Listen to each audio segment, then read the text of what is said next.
మన జీవితంలో కూడా ఎప్పుడైతే మనకు అనిపిస్తది కార్యం జరగట్లేదని, అప్పుడు దేవుడు పని చేయట్లేదని కాదు. God is preparing us. God is making us more stronger. Is already preparing a miracle. ఆ మిరకిల్ కోసం మనం ఎదురు చూసే వారంగా ఉండాలి.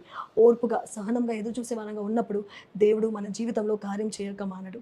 ఎవరైతే ఓర్పుగా వాళ్ళ ప్రాబ్లమ్ సాల్వ్ అవుతదని, వాళ్ళ పరిస్థితిలో మార్పు వస్తదని నమ్ముతారో, వాళ్ళ జీవితంలోనే దేవుడు గొప్ప కార్యము చేస్తాడు. బైబిల్‌లో ఒక మాట ఉంటది. Better is the end of a thing than it's beginning. సమస్య స్టార్ట్ అయినప్పుడు మనకి నిజంగానే ఆ సమస్య పెద్దగానే అనిపిస్తది. కానీ రోజులు గడిచే కొద్దీ, ప్రార్థన చేసే కొద్దీ, దేవుని దగ్గర నుంచి జ్ఞానం తీసుకునే కొద్దీ ఆ ప్రాబ్లమ్‌లో మార్పొస్తది. We will start noticing changes in the problem. పరిస్థితి మారుతది. కానీ ఆ పరిస్థితి మారాలంటే మనము ఓర్పుగా ఉండేవారంగా ఉండాలి.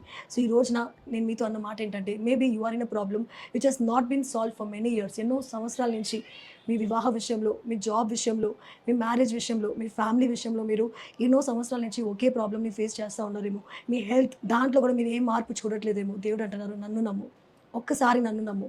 విశ్వాసంతో ఉండు. నేను నీ జీవితంలో గొప్ప కార్యము చేయబోతున్నాను. Have a good day.